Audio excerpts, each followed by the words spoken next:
काफ से कप।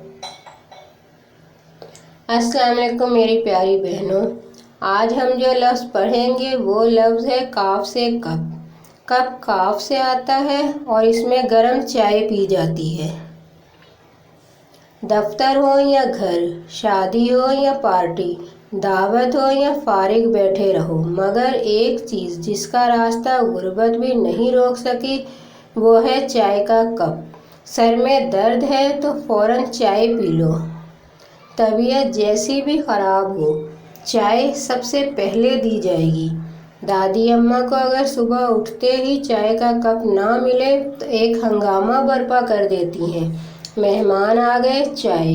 किसी के घर चले जाएं तो चाय सबसे पहले मिलती है और पेश की जाती है।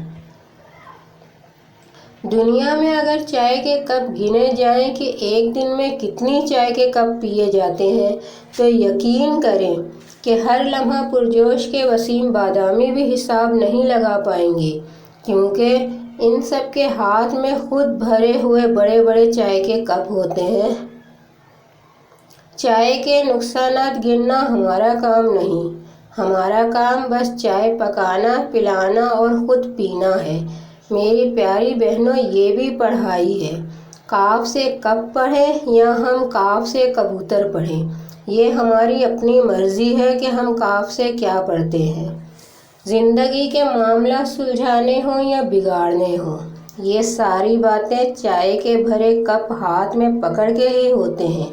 मोमों का रिश्ता है या मानो का, पेश चाय के कप ही किए जाते हैं। सर्दियों में तो कपों की बहार आ जाती है, भर भर के रंग बिरंगे कपों में चाय पी जाती है।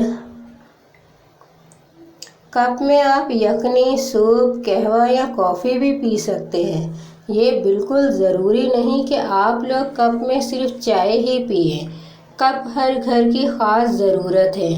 घर के शोकेस भी रंग बिरंगे कपों से भरे होते हैं और अच्छे लगते हैं।